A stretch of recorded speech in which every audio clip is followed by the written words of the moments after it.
네, 감사합니다. 오늘 은혜 받을 하나님 말씀은 누가복음 10장 25절 말씀부터 42절 말씀까지 되겠습니다.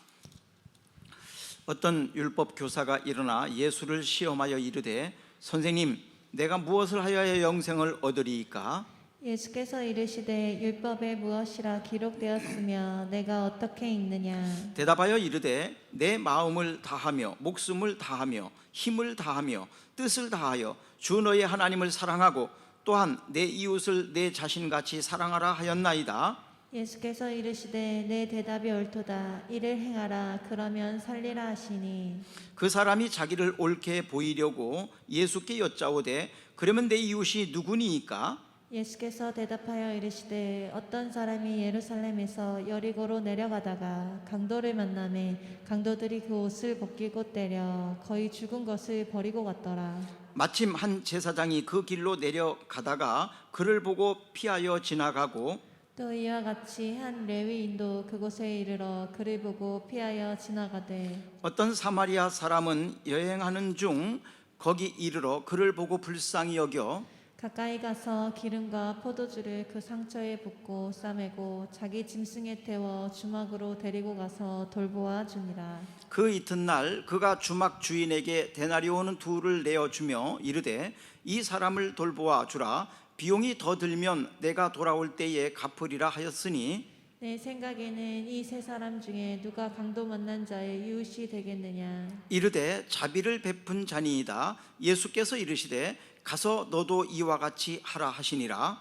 그들이 길 갈 때 예수께서 한 마을에 들어가심에 마르다라 하는 한 여자가 자기 집으로 영접하더라. 그에게 마리아라 하는 동생이 있어 주의 발치에 앉아 그의 말씀을 듣더니 마르다는 준비하는 일이 많아 마음이 분주한지라. 예수께 나아가 이르되 주여, 내 동생이 나 혼자 일하게 두는 것을 생각하지 아니하시나이까. 그를 명하사 나를 도와주라 하소서.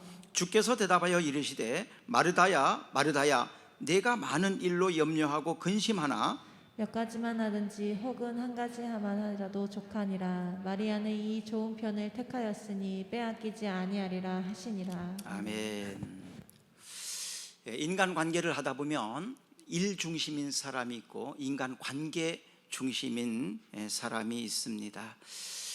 우리가 살아가면서 선택에 대한 문제인데 더 좋은 것을 선택하는 사람이 있고 좋지 않은 것을 선택하는 사람들이 있어요. 선택할 수 있는 것이 있고 선택할 수 없는 것도 있습니다. 부모는 자식을 내가 원하는 자식으로 선택해서 낳을 수 없어요. 또 자식은 부모를 내가 원하는 부모로 선택해서 부모를 고를 수도 없습니다. 배우자는 내가 선택할 수 있죠. 또 친구로 선택할 수도 있습니다. 이제 대통령 선거가 얼마 남지 않았는데 선택에 대해서 어떤 이들은 그럽니다. 좋은 사람들인데 더 좋은 사람을 선택해야 된다. 또 어떤 사람은 그럽니다. 너무 나빠서 덜 나쁜 사람을 선택해야 되겠다. 이런 사람도 있습니다. 자, 선택, 이 문제를 생각해 보면서 더 좋은 사람을 선택할 수 있는 사람은 어떤 사람일까? 또 내가 선택받으려면 어떻게 해야 될까라는 생각도 해봤습니다. 내가 잘 준비되면, 내가 어느 정도 위치를 가지게 되면 더 좋은 사람을 선택할 수 있습니다. 또 더 좋은 직업도 선택할 수 있습니다. 내가 마음에 드는 거 내가 원하는 대로 선택할 수 있습니다. 그러나 내가 준비되지 않으면 내가 원하는 대로, 내가 마음에 드는 대로 선택할 수도 없습니다. 또한 내가 선택받지 못하고 버림을 당할 수도 있습니다. 오늘 좋은 편을 택하라라는 제목을 한번 정해 보았어요. 그런데 보통 설교를 할 때 오늘 본문을 우리가 읽었는데 25절부터 42절까지 읽었잖아요. 근데 대부분 이것을 두 개로 나누어서 설교를 합니다. 저도 그렇게 설교를 해왔습니다. 근데 오늘 이 두 개를 같이 모아서 설교를 하는 이유가 있습니다. 아마 누가복음을 기록한 저자의 의도도 약간 그런 의도가 있지 않을까 생각을 하면서, 그래서 앞뒤로 이렇게 이어서 기록하지 않았을까라는 생각도 하면서 이 말씀을 두 가지를 동시에 봅니다. 한번 27절을 한번 같이 읽어보겠습니다. 대답하여 이르되 내 마음을 다하여 목숨을 다하여 힘을 다하며 뜻을 다하여 주 너의 하나님을 사랑하고 또한 내 이웃을 내 자신같이 사랑하라 하였나이다. 율법의 가장 중요한 핵심이 뭐냐? 마음을 다하고 뜻을 다하고 몸을 다하여 하여튼 무엇이든지 다하여 하나님을 사랑하고 내 이웃을 사랑하라. 하나님 사랑, 이웃 사랑, 결국 그겁니다. 하나님 사랑, 이웃 사랑. 선한 사마리아인의 비유라고 말하죠. 앞부분을. 이것은 이웃 사랑의 표본이라고 말하고 싶습니다. 이웃 사랑에 대한 표본을 기록한 것이라고 말하고 싶고요. 그 뒤에 나오는 마리아와 마르다의 이야기는 하나님 사랑의 본질과 방법, 하나님을 사랑하는 것을 어떻게 하는 것이 하나님을 더 사랑하는 것이고 어떻게 하나님을 사랑하는 표현을 할 수 있는 걸까? 이런 측면에서 두 가지를 제가 선택한 겁니다. 이제는 이 두 가지를 동시에 본문으로 삼아서 설교하는 의도를 알겠지요. 율법에서 가장 중요한 하나님 사랑, 이웃 사랑. 어떻게 하나님을 사랑하는 걸까? 어떻게 이웃을 사랑하는 걸까? 이웃이 누구고 이웃에 대하여 어떻게 하는 것이 사랑하는 것일까? 이 두 가지를 말씀을 드리려고 합니다. 여기에 나오는 사람들 중에 어떤 이는 아쉬운 사람이 있고 어떤 이는 아예 잘못된 선택을 한 사람도 있습니다. 우리는 과연 어느 편에 속해 있는지를 한번 스스로 돌아보면서 같이 은혜를 나누었으면 좋겠습니다. 자, 28절을 한번 같이 읽어보겠습니다. 예수께서 이르시되 내 대답이 옳도다. 이를 행하라. 그리하면 살리라.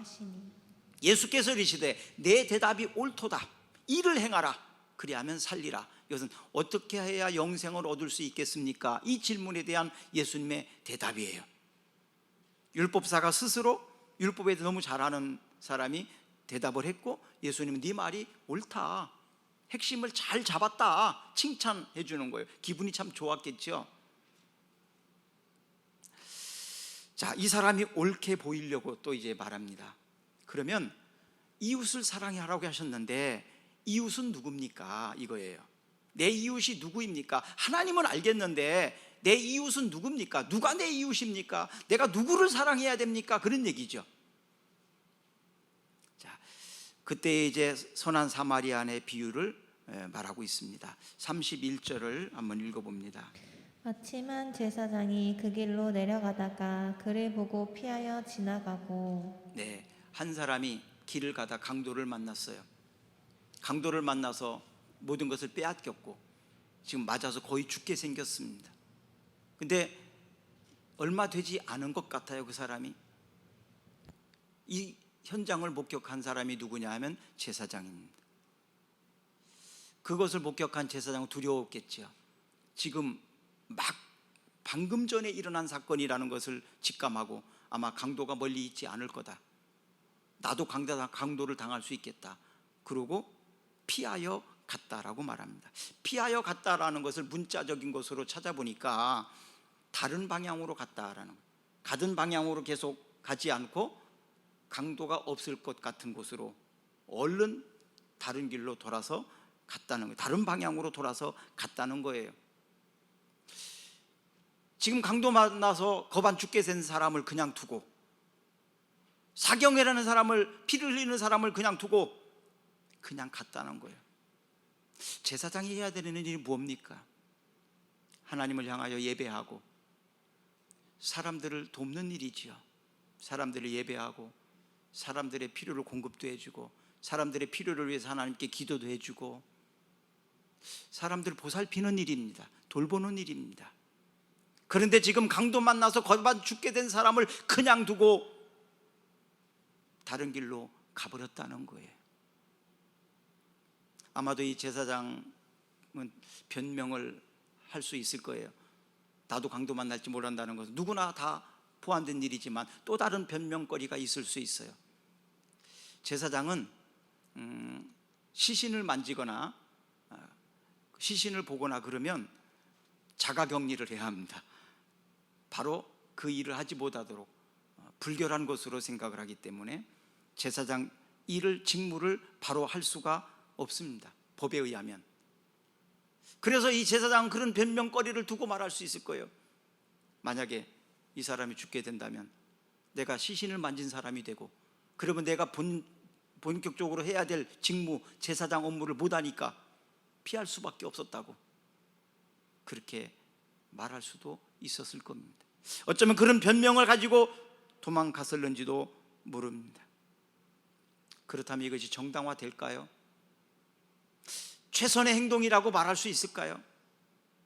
주님이 그것을 인정하실 수 있을까요? 사람들에게 존경받을 만한 일일까요? 하나님도 그것을 인정하실까요? 최선의 행동이라고 대답하기는 곤란하지요. 최선의 행동은 분명히 아닐 겁니다. 베드로전서 2장 9절을 한번 읽어봅니다. 그러나 너희는 택하신 족속이요 왕같은 제사장들이요 거룩한 나라요 그의 소유가 된 백성이니 이는 너희를 어두운 데서 불러내어 그의 기이한 빛에 들어게 하신 이의 아름다운 덕을 선포하게 하려 하심이라. 자, 여기에 보니까 너희는 택하신 족속이요 왕같은 제사장들이요, 우리를 왕같은 제사장들이요. 그럼 우리가 어두운 데에서 불러내서 하나님이 제사장으로 삼으셨으니 이제 세상에서 아름다운 덕을 선포하게 하려 함이라. 세상에서 아름다운 덕을 행하도록 하게 하여 우리를 하나님이 부르셨다고, 제사장으로 삼으셨다고 말합니다. 그렇다면 우리가 하나님 앞에 선택받은 제사장으로서, 여러분 목사만 제사장이 아니라 여러분 모두가 여기 포함됩니다. 모든 그리스도인들이 포함됩니다. 세상에서 아름다운 덕을 선포하는 일을 위해서 혹시 내 앞에 주어진 과제가 있을 때 외면하진 않았는지요? 여러 가지 이유를 대면서 피하지는 않았는지요? 그것이 최선이 아닌 것을 최선인 것처럼 변명하고 지나가지는 않았는지요? 여러 가지 이유를 댈 수 있어요. 변명할 수 있어요. 그러나 그것이 과연 주님 앞에 인정받을 수 있을까요? 사람들에게도 그럴 수 있을까요? 우리 1년 동안 살아오면서 좀 아쉬운 부분들이 사실 많이 있지 않습니까? 최선의 방법이 아니었는데 내가 최선으로 행하지 못한 부분들이 있었을 것입니다. 출애굽기 4장 10절 말씀을 한번 봅니다. 모세가 여호와께 아뢰되 오 주여 나는 본래 말을 잘하지 못하는 자니이다. 주께서 주의 종에게 명령하신 후에도 역시 그러하니 나는 입이 뻣뻣하고 혀가 둔한 자니이라. 하나님께서 모세를 불러서 야 모세야, 애굽에 가서 내 백성들을 네가 인도해서 좀 데리고 와야 되겠다. 엄청난 사역을 맡기셨을 때 모세는 사실 애굽으로 돌아간다는 건 굉장히 두려운 일입니다. 왜? 살인을 저지르고 지금 도망와 있거든요. 근데 애굽으로 다시 돌아가라고 그러니까, 그리고 또 애굽에 돌아갔을 때 내가 과연 그 일을 할 수 있을까? 못한다라고 생각을 했어요. 그래서 변명합니다. 나는 말을 잘 못합니다. 말주변이 없습니다. 나는 말을 잘 못합니다. 말주변이 없습니다. 언변이 약합니다. 그러니까 하나님께서 또 계속 말씀하십니다. 12절 14절 계속해서 읽어봅니다. 이제 가라 내가 내 입과 함께 있어서 할 말을 가르치리라. 여호와께서 모세를 향하여 노하여 이르시되 레위 사람 내 형 아론이 있지 아니하냐. 그가 말 잘하는 것을 내가 아노라. 그가 너를 만나러 나오나니 그가 너를 볼 때 그의 마음에 기쁨이 있을 것이라. 말을 잘 못한다고 하니까 내가 할 말을 가르쳐 줄게. 네가 할 말을 가르쳐 줄게. 특히 말에는요, 말을 유창하게 잘하는 게 문제가 아니라 그 말에 대한 신뢰가 있고, 그 말에 대한 정직이 있고, 그 말에 대한 책임이 있고, 그 말이 그 말대로 되어지는 능력이 있을 때 진정한 말입니다. 그렇죠? 그래서 말이라고 다 말이 아닙니다. 말을 잘해야 합니다. 말을 잘하라는 얘기는 말을 유창하게 하라는 웅변수를 얘기하는 게 아닙니다. 한마디 말을 하더라도 그 말이 신뢰가 가고 그 말에 대한 책임이 있고 그 말대로 되어질 때 그 말에 대한 능력이 있는 거지요. 그리고 같은 말이라도 어떤 사람은 말을 예쁘게 하는 사람이 있고 말을 예쁘지 않게 하는 사람도 있어요. 저는 말을 잘하는 사람은 말을 예쁘게 하는 사람이라고 생각합니다. 얼굴이 예쁜 것보다 말을 예쁘게 하는 사람이 저는 더 좋습니다. 여러분도 마찬가지죠? 얼굴이 예쁜 것보다 말 잘하는 사람이 훨씬 예쁩니다. 말을 잘할 수 있기를 바랍니다. 그래서 어릴 때부터 우리는 말하기 훈련을 하잖아요. 어린이집 유치원에 가면 제일 먼저 가르치는 것들이 그런 거예요. 말을 잘하는 거, 말하는 훈련. 근데 이게 굉장히 중요하건데 글쓰기 훈련도 하고 말하기 훈련도 어릴 때 하는데 지내놓고 보니까 그 훈련을 잘 많이 못 받은 것이 안타깝더라고요. 대부분 말하는 훈련을 누구한테 배우냐 하면 부모님한테 많이 배우더라고요. 그래서 내가 말을 잘해야 되겠구나. 내 자식들을 말을 예쁘게 잘하게 해야 되니까. 또 선생님들도 말을 예쁘게 잘하셔야 됩니다. 왜? 선생님들을 통해서 아이들은 배우니까요. 지도자들이 특히 말을 예쁘게 잘하셔야 됩니다. 그냥 지금까지 살아왔던 대로 아무렇게나 말하고 살면 안 돼요. 말을 예쁘게 할 수 있기를 바랍니다. 아멘. 대부분 가까운 사이에서는요, 큰 문제 갖고는 안 싸워요. 사소한 문제 갖고 많이 싸워요. 말투, 감정, 그런 것들 별것 아닌 거 가지고 크게 싸우거든요. 근데 진짜 크고 중요한 문제를 가지고는 잘 안 싸워요. 왜? 그것은 함께 헤쳐나가야 될 일이라는 것을 알기 때문에. 특히 가까운 사람들에게 말 때문에 상처를 참 많이 줍니다. 또 상처를 많이 받기도 합니다. 여러분과 제가 말을 잘할 수 있기를 바랍니다. 하나님께서 우리에게 말을 가르쳐 주시기를 바랍니다. 그래서 내가 말을 잘 못하면 모세처럼 하나님 말을 잘 못합니다. 그럼 하나님이 할 말을 내가 가르쳐 줄게. 내가 지시하는 대로 해. 그렇게 배우면 되겠지요. 또 유창하게 말을 잘 못하고 논리적으로 말을 잘 못할 수 있어요. 그거는 쉬운 게 아닙니다. 특히 혀가 짧은 사람들은 발음하는 데 문제가 좀 있습니다. 저도 혀가 좀 짧은 편이에요. 그래서 발음에서 좀 정확한데 조금 아쉬움이 있어요. 근데 치아를 교정하다 보니까 더 그렇더라고요. 본치아가 아니고 임플란트를 하다 보니까 말이 더 많이 새더라고요. 안 그래도 못하는데. 근데 혀가 조금 길은 사람들이 발음을 유창하게 잘해요.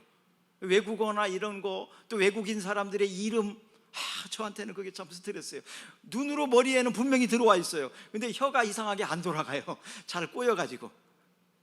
그래서 저는 그 부분이 참 약한 부분 중에 하나예요. 그래서 말도 유창하게 잘 못합니다. 웅변도 약합니다.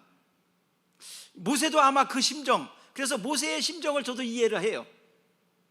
웅변력 있게 호소하고, 사실이 아닌데도 막 하면 사람들이 사실인 것처럼 믿어주는 사람 있잖아요. 말빨이 좋은 사람, 언변력이 좋은 사람들은 그런 능력이 있더라고요. 분명히 사실이 아닌데도 막 잘 말하면은 사람들이 다 거기 빨려 들어가 버려요. 신기하더라고요. 근데 사실을 말하는데도 나는 사람들이 안 따라와. 이게 말 재주가 그만큼 중요하구나라는 생각을 해봐요. 그래서 진작부터 어릴 때부터 말을 좀 잘 배울 걸, 그런 아쉬움도 좀 있습니다. 아마 모세가 그랬는 것 같아요. 그러니까 모세도 그것 때문에 하나님, 나 말을 잘 못하잖아요. 내가 어떻게 그 일을 합니까? 그러니까 내가 할 말을 가르쳐 줄게. 그리고 네 형 아론이 있지 않냐? 아론은 말을 잘하지 않냐? 그러니까 내가 네 이 아론을 통해서 너를 대변하게 해줄게. 대변인을 세우는 거죠. 대변인을. 그러니까 네가 이 일을 해야 된다, 그 얘기입니다. 결론은 변명하지 말라는 얘기예요.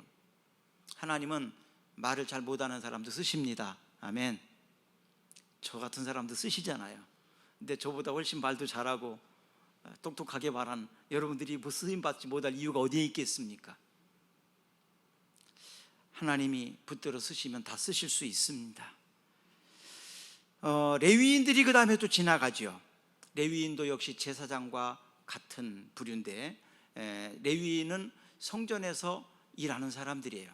성전을 관리하고 또 성도들을 관리하고, 그래서 레위인들에게는 특별히 다른 직업을 주지 않았어요. 뭐 농토를 주거나 땅을 주거나 그러지 않았어요. 왜? 너는 전적으로 성전을 관리하고 성도들을 돌보는 일을 책임을 져라. 그래서 다른 일을 하지 않도록 그렇게 한 사람이 바로 레위인들입니다. 그래서 레위인들은 하나님의 말씀을 배우고 가르치고 하는 일을 또 했습니다. 그러니까 하나님 말씀을 가르치는 일을 해야 되고 성전에서 성도들을 돌보는 일을 하는 사람이에요. 근데 그 사람도 강도 만난 사람을 보고 피하여 갔다. 지금 안타까운 사람을 보면서, 지금 어려움 당한 사람을 보면서 도와주지 않고 그냥 갔다는 거예요. 사람을 누구보다도 생명을 중요하게 여겨야 될 사람이 그냥 갔다는 얘기입니다. 잘못 선택한 사람이지요. 마가복음 9장 23절을 한번 읽어봅니다. 예수께서 이르시되 할 수 있거든이 무슨 말이냐, 믿는 자에게는 능치 못할 일이 없느니라 하시니. 우리를 제사장이라고 말씀하셨습니다. 우리는 뭐가 부족하고 뭐 때문에 못한다고 변명할 수도 있을 겁니다. 그러나 할 수 있거든이 무슨 말이냐, 주님이 능력 주시면 다 할 수 있다라고 말합니다. 마태복음 28장 18절 말씀부터 20절 말씀까지는 주님이 우리에게 유언과 같이 하신 말씀입니다. 예수께서 나와 말씀하여 이르시되 하늘과 땅의 모든 권세를 내게 주셨으니 그러므로 너희는 가서 모든 민족을 제자로 삼아 아버지와 아들과 성령의 이름으로 베풀고 내가 너희에게 분부한 모든 것을 가르쳐 지키게 하라. 볼지어다 내가 세상 끝날까지 너희와 항상 함께 있으리라 하시니라. 아멘. 하나님께서 우리에게 세상의 모든 권세를 이미 주셨다고 말합니다. 사실 타락 이전에 아담에게는요, 에덴 동산을 관리하고 통치할 수 있는 모든 권세를 주었습니다. 그리고 아담의 말에 모든 자연계가 복종했습니다. 그런데 타락하면서부터 그 권세를 잃어버린 거예요. 우리가 이 하늘의 권세와 땅의 권세를 이미 받았음에도 불구하고 그 권세를 사용하지 못하고 있는 것에 대한 안타까움이 있습니다. 너희는 가서 모든 민족으로 제자를 삼아서 가르치라고 말합니다. 복음 전파에 대한 사명이지요. 디모데후서 4장 2절의 말씀에 보시면 너는 말씀을 전파하라. 때를 얻든지 못 얻든지 항상 힘쓰라. 범사에 오래 참음과 가르침으로 경책하며 경계하며 권하라. 말씀을 전파할 때 때를 얻든지 못 얻든지 항상 힘쓰라고 말합니다. 그리고 오래 참아서 범사에 오래 참음과 가르침으로 경책하고 경계하고 권하라. 사실 우리가 이런 일들을 해야 된다는 걸 알지만 잘 못하는 이유가 어디에 있을까요? 잘 안 되면 어떻게 하지? 결과가 나쁘면 어떻게 하지? 이런 두려움이 있거든요. 시도하지도 않아요. 그래서 안 되면 어떻게 하지? 못할 것 같은데 도전을 못하는 거예요. 이런 사람들에게 말씀하시는 거예요. 내가 하늘의 권세와 땅의 권세를 너에게 주겠다. 그러니까 해라, 시작하라는 것이죠. 도전하라는 것입니다. 여러분, 결과까지 책임지려고 하지 마세요. 내가 결과를 책임질 수는 없어요. 농부들이 땅에다가 씨앗을 뿌릴 때 결과까지 책임질 수 있나요? 이 씨가 나서 자라서 꽃이 피고 열매를 맺을 때까지 내가 다 할 수 있나요? 내가 할 수 있는 것은 씨를 심고 물 주고 거름을 주고 풀을 뽑아주고 잘 자랄 수 있는 환경 만들어주고 그 정도지. 이 씨가 자랄 수 있게를 내가 할 수 있나요? 자라는 건 내가 하는 게 아니에요. 꽃이 피게 할 수 있나요? 꽃을 피게 하는 것도 내가 할 수가 없어요. 열매 맺게 할 수 있나요? 열매도 내가 할 수 없어요. 그건 누가 하시나요? 하나님이 하시는 일이에요. 내가 할 수 있는 일만 할 뿐이에요. 그렇지만 그렇게 될 것을 알고 씨를 뿌리고 농사를 짓지 않습니까? 우리가 할 수 있는 일도 그렇습니다. 내가 할 수 있는 일을 다 하는 것이 최선을 다하는 거예요. 그리고 그 다음은 주님께 맡기는 거예요. 농부들은 하늘에 맡긴다고 그러죠. 하늘에 맡긴다. 그래서 농사를 지어보면 하늘이 도와주지 않으면 열매를 거둘 수가 없다고 말합니다. 또 실제로 이 세상을 살아가다 보면 하늘이 도와주지 않으면 마음대로 되지 않아요. 그렇죠? 마음대로 되지 않았잖아요. 마음대로 되는 게 뭐 있어요? 마음대로 되지 않아요. 그렇지만 내가 할 수 있는 일을 최선을 다해서 나는 할 뿐이에요. 그러면 그 다음 일은 하나님이 하시는 일이죠. 자, 이런 대답을 할 때 내 이웃이 누구냐? 누가 이웃입니까? 강도 만난 사람의 이웃은 누굽니까? 사마리아인이라고 대답을 합니다. 사마리아 사람, 너도 이와 같이 해라, 이렇게 말합니다. 너도 이와 같이 해라. 내 이웃에 대해서, 이웃을 사랑하는 것은 바로 그 사마리아인이 사랑을 실천한 것처럼 그렇게 하는 것이다. 제사장과 레위인은 강도 만난 자를 돕지 않고 피하여 감으로 인해서 그는 잘못된 선택을 했다는 얘기입니다. 마르다라는 사람이 나옵니다. 그 다음 이제 38절 이후에 보면 예수님께서 한 집에 들어가십니다. 근데 그 집에 갔더니 마르다라는 여인이 예수님을 모셔서 음식을 잘 준비를 해서 대접하려고 지금 하고 있습니다. 근데 여기에 보니까 이름을 마르다라 하는 뭐 이런 걸 보니까 아마도 뭐 가까운 사이는 아니었던 것 같아요. 그때만 해도. 근데 예수님을 내가 대접하고 싶은 마음 때문에 지극정성, 마리아가 잘할 수 있는 일은 아마도 음식 만드는 일인가 봐요. 자기가 잘할 수 있는 곳으로 대접하는 게 제일 좋습니다. 그렇죠? 내가 잘할 수 있는 거, 내가 잘할 수 있는 거. 각 사람마다 잘할 수 있는 게 있어요.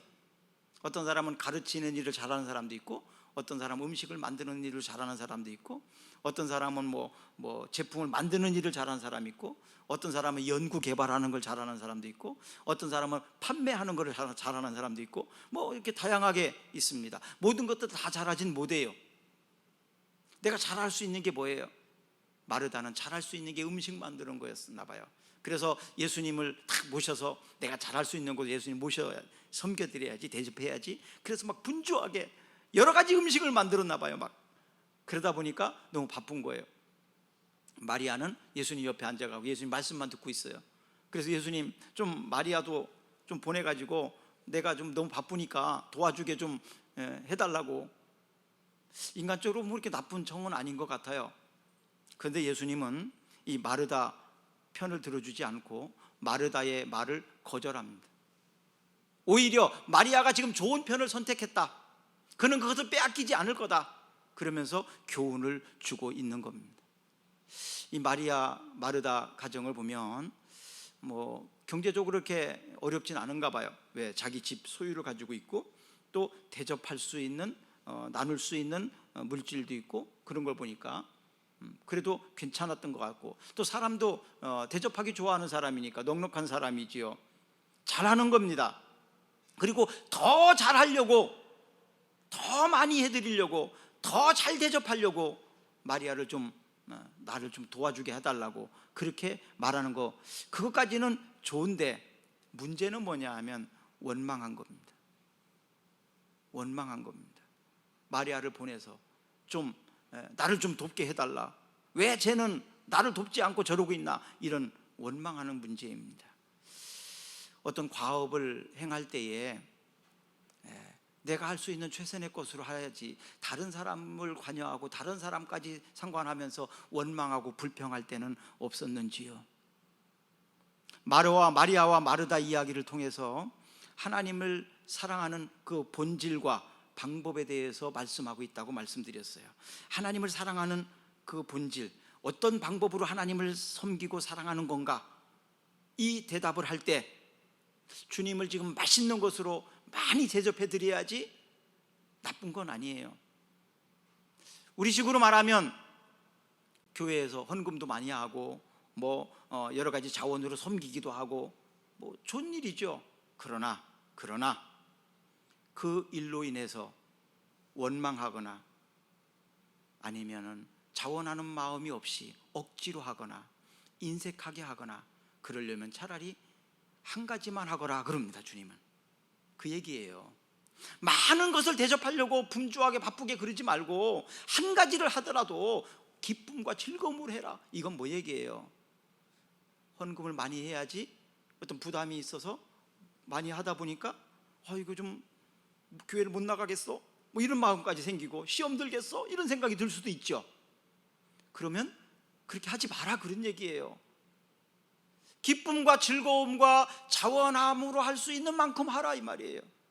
무슨 얘기인지 아십니까? 괜찮아요. 괜찮아요. 그게 더 중요하고 주님은 그것을 기뻐하신다 이 말이에요. 많은 음식을 대접하는 것보다 한 가지만 하더라도 괜찮아요.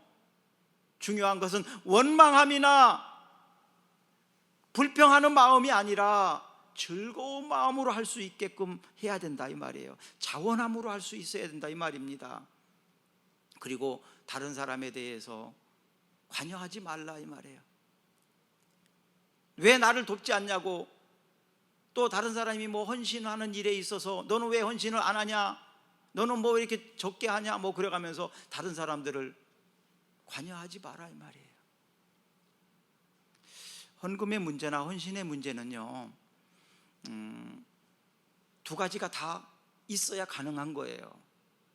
일단 믿음이 있어야 돼요. 그렇죠? 믿음이 있어야 하는 거지. 믿음이, 하나님을 사랑하는 마음과 내가 그렇게 할 수 있는 믿음. 아무리 물질이 많아도 돈이 많아도 믿음 없으면 못해요. 자원하는 마음이 생기지 않지요. 그냥 눈치 보면서 하는 거죠. 믿음으로 하는 게 아니라 체면상 하는 걸 수도 있고요. 또 한 가지는요, 건강이나 물질이 받쳐줘야 하면 가능한 거예요. 믿음은 많이 있지만 돈이 없으면 못할 거 아닙니까? 아니 믿음만 있다고 할 수 있어요? 헌금할 수 있는 돈이 있어야지 할 수 있잖아요. 그렇죠? 건강이 있어야 할 수 있는 거 아닙니까? 그렇죠? 그러니까 물질이 있든지 믿음이 있든지 두 개 다 있어야 많이 할 수 있는 거지. 한 가지가 적으면 그 작은 대로 할 수밖에 없는 거예요. 믿음이 적으면 믿음대로 하는 것이고, 물질이 적으면 믿음은 크지만 물질이 적으니까 조금밖에 못 하는 거예요. 자, 그렇다면은 마음에 많이 잘하고 싶은 마음은 다 있잖아요. 그럼 어떻게 해야 될까요? 믿음도 커지고 물질의 축복도 많이 받고, 그러면 또 많이 할 수 있잖아요. 그래서 저는 성도들에게 두 가지를 다 키워야 된다. 믿음도 훌륭하게 키우고 물질적으로도 부자 되고, 그럼 많은 사람들한테 섬기면서 나눌 수 있잖아요. 훌륭하게 할 수 있잖아요.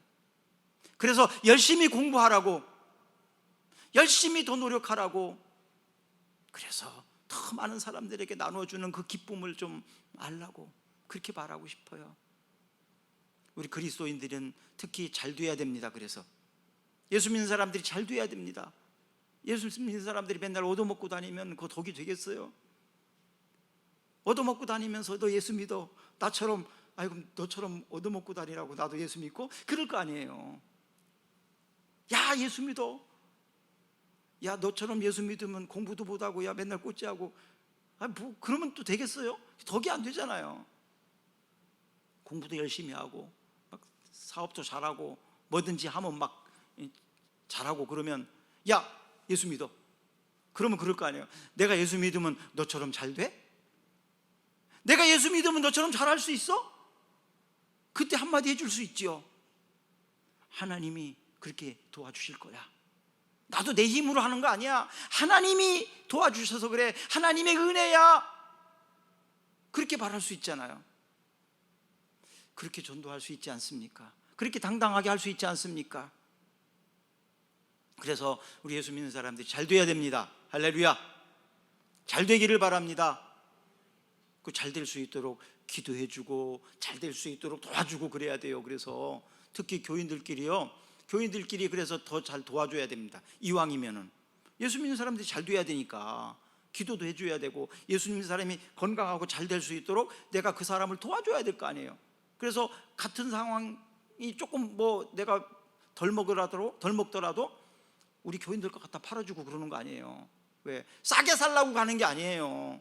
그 집 잘 되라고 그렇게 도와줘야 되잖아요. 그게 형제 아닙니까? 그게 가족 아닙니까? 그렇죠? 아는 사람끼리 뭐 싸게 살라고 막 저는 그것보다는 아는 사람끼리, 특히 예수 믿는 사람들끼리 싸게 살라고 하지 말고 내가 저 집이 좀 잘 됐으면 좋겠다, 부자 됐으면 좋겠다, 그런 마음으로 좀 이렇게 해주면 안 될까요? 부모가 자식이 장사하는 집에 가서 제일 좋은 물건만 쏙쏙 빼올까요? 부모라면 그렇게 하지 않아요. 자식이 장사하는 집에 가서 제일 안 좋은 물건 사옵니다. 좋은 물건은 손님들한테 팔으라고 그러잖아요. 그게 자식을 사랑하는 마음 아닐까요? 이런 마음을 가지고 성도들끼리 서로 기도해주고 도와주고 그런다면 안 될 일이 없죠. 잘 될 수밖에 없잖아요. 그래서 우리 선배들이, 먼저 공부하는 사람들이 후배 학생들을 위해서 주일날 오후 같은데 막 월요일날 시험 본다 그러면 야 이리 와, 내가 도와줄게, 그러고 좀 공부도 가르쳐주고 그럼 좋잖아요. 동생들 그렇게 하지 않았어요? 다 그렇게 했잖아요. 저 그렇게 했거든요. 동생 데려다가 공부 가르쳐주고 그래서 시험 잘 볼 수 있게 도와주고, 이게 가족이고 이게 형제잖아요. 그렇죠? 그래서 내 집안이 잘 돼야 되지 않습니까? 내 동생이 잘 되고 내 형이 잘 되고 우리 가족이 잘 되고 그래야지. 가족이 하나가 잘못되면 마음 편합니까? 안 편하잖아요. 이게 바로 섬김입니다. 이게 섬김입니다. 사랑하는 여러분, 마르다처럼 물질적으로 섬길 수 있는 은혜가 있기를 바랍니다. 그런데 마르다처럼 원망 없이, 불평 없이 즐거움과 감사함과 자원함으로 섬기기를 주의 이름으로 축복합니다.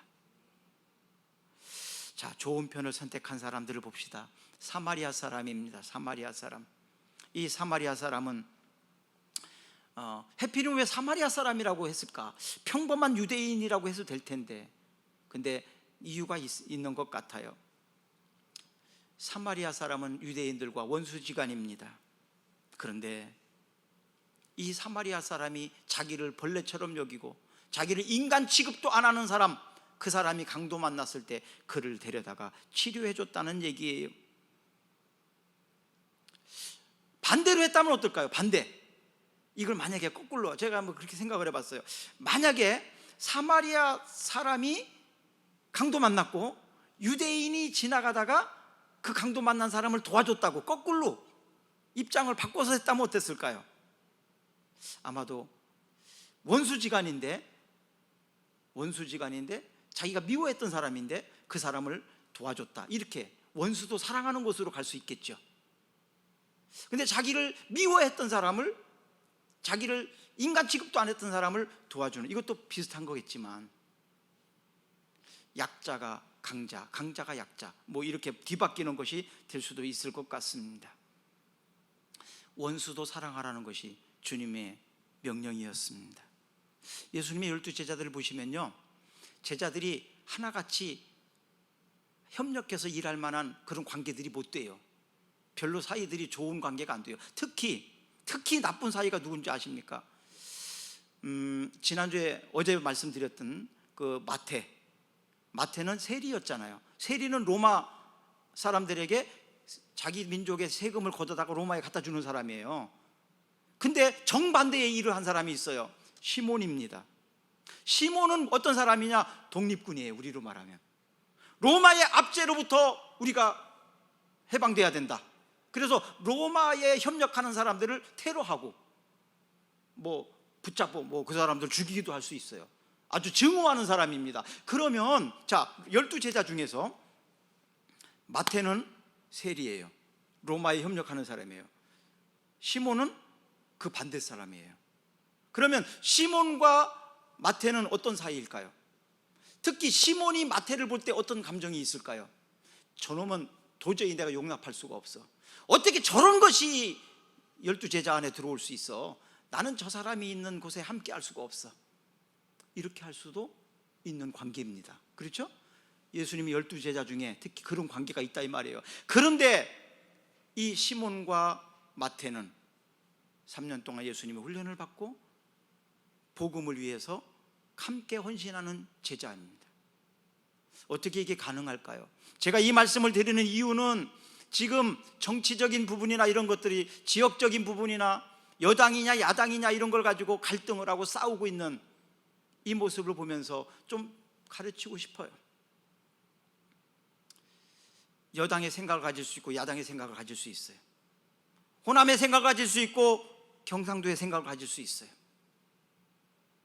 이 사람들을 어떻게 화합시킵니까? 정치인들이 이것을 묘하게 갈등을 일으켜가지고 더 갈등을 더 많이 조장해서 자기의 표를 얻으려고 하는 아주 그런 수가 있습니다. 어떻게 그러면 시몬과 마태가 하나 될 수 있습니까? 예수님께 집중하는 겁니다. 예수님께 집중하는 거예요. 예수님께 집중하게 된다면 뭐 애국자냐 매국자냐 뭐 친일이냐 반미냐 뭐 그런 거 가지고 서로 갈등하지 않는다 이 말이에요. 우리 현재 정치인들이 좀 국민들을 생각하는 쪽에 한 마음이 됐으면 좋겠습니다. 그리고 더 이상 갈등을 조장하고 일으키는 좀 이런 일을 안 했으면 좋겠어요. 교회들끼리도 이것으로부터 자유롭습니까? 교회들끼리도 교인들끼리도 이것으로부터 자유롭습니까? 교인들끼리도 감정이나 서로 미워하는 마음들이 있으면 끝까지 용서하지 않고 용납도 하지 않고 원수 보듯이, 그래서 시험 들은 경우도 얼마나 많이 있습니까? 누구 때문이라고, 자, 제자들이 누구 때문이라고 말했더라면 같이 제자의 일을 못했을 거예요. 주님께 집중했기 때문에 12제자로서 함께 할 수 있었던 겁니다. 사명에 집중하게 된다면 사소한 일은 좀 넘길 수 있지 않아요? 별것 아니잖아요. 이미 과거에 일어났던 일들이지 않습니까? 미래를 향해서 나아가는 이를 위해서 서로 사랑하고 화합하는 일이 있었으면 좋겠습니다. 지역을 넘기고 감정을 넘어서서 내가 좀 손해봤던 일도 잃어버리고 이제는 서로 사랑하면서 화합된 우리나라가 되었으면 좋겠고 교회가 됐으면 좋겠습니다. 자, 마리아, 저는 이 마리아가 하나님 말씀만 들으려고 옆에 딱 붙어 있었던 것을 인간적으로 보면 좀 얄미운 사람일 수도 있어요. 그러나 하나님 말씀을 사모하고 말씀을 배우려고 하고 그것이 오히려 하나님을 사랑하는 것을 주님은 인정하고 있다는 것이고, 그리고 그것이 더 좋은 것을 선택한 것이라고, 그리고 그것을 빼앗기지 않을 거라고 주님이 이렇게 강력하게 말씀하셨습니다. 말씀을 묵상하는 일, 어떤 것보다도 먼저 하셔야 됩니다. 뒤로 미루지 마세요. 하나님은 그것을 하나님을 사랑하는 것으로 인정하고 있습니다. 그래서 제가 주보에다가 말씀을 많이 기록을 해놨어요. 사실은 전부 읽으면서 하나씩 내가 이 말씀 중에 하나를 좀 붙잡으라고 선택해서 제공한 말씀입니다. 그래서 시간이 많지 않으니까 그냥 쭉쭉쭉쭉 다 읽어만 주세요. 그러면 읽는 가운데 여러분들이 이 말씀을 내가 붙잡아야 되겠다, 이 말씀 붙잡고 내가 힘을 내야 되겠다, 이 말씀 붙잡고 내가 일어서야 되겠다, 이 말씀이 나를 위로하고 이 말씀이 나를 격려하고 이 말씀 붙잡고 서야 되겠다, 이런 다짐을 하는 시간이었으면 좋겠어요. 자, 계속 읽어주세요. 원수를 갚지 말며 동포를 원망하지 말며 내 이웃 사랑하기를 내 자신과 같이 사랑하라. 나는 여호와이니라. 나는 너희에게 이르노니 너희 원수를 사랑하며 너희를 박해하는 자를 위하여 기도하라. 또 내가 내 영혼에게 이르되 영혼아 여러 해 쓸 물건이 많이 쌓아 두었으니 평안히 쉬고 먹고 마시고 즐거워하자 하리라 하되, 세상을 진동시키며 세상이 견딜 수 없게 하는 것 서너시 있나니 곧 종이 임금된 것과 미련한 자가 음식으로 배부른 것과 미움받는 여자가 시집간 것과 여종이 주모를 이은 것이니라.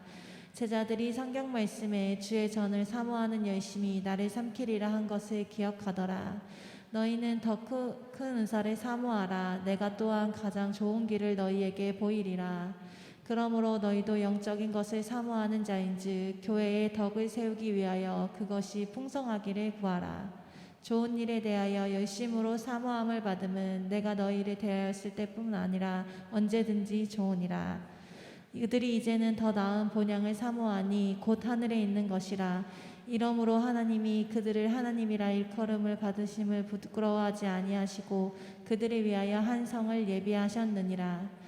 하나님이 날이 임하기를 바라보고 간절히 사모하라. 그날에 하늘에 불이 타서 풀어지고 물질이 뜨거운 불에 녹아지려니와 사랑하는 자여, 내 영혼이 잘됨 같이 내가 범사에 잘되고 강건하기를 내가 간구하노라. 아멘. 우리 같이 기도하겠습니다. 사랑하는 자여, 내 영혼이 잘됨과 같이 내가 범사에 잘되고 강건하기를 내가 간구하노라. 좋은 편을 선택해서, 더 좋은 것을 선택해서 하나님 앞에 귀하게 쓰임받는 우리가 되어지고, 더 좋은 것을 선택한 사람은 빼앗기지 마십시오. 주변의 말에 흔들리지 마십시오. 굳게 잡으십시오.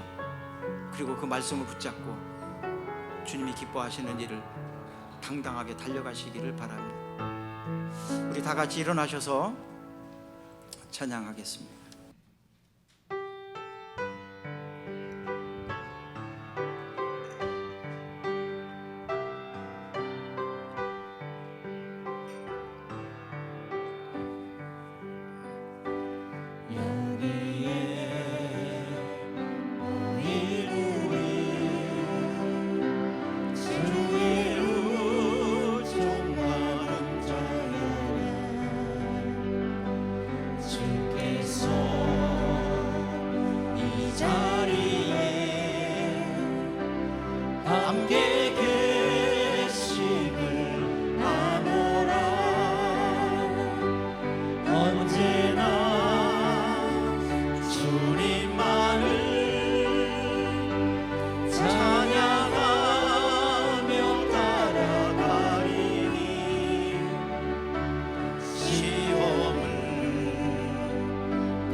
지금은 우리 주 예수 그리스도의 십자가를 통한 구속의 은혜와 한이 없으신 하나님 아버지의 사랑하심과 지금도 우리와 함께 하시는 성령님의 은총이 예배하고 일어서 돌아가는 모든 성도들의 머리 위에, 저들의 삶의 현장 위에 이제 선한 일을 위해서 좋은 편을 선택하고 살아가기로 결단하는 모든 성도들, 그리고 이 민족과 이 나라 위에 영원토록 함께 하시기를 간절히 축원하옵나이다. 아멘.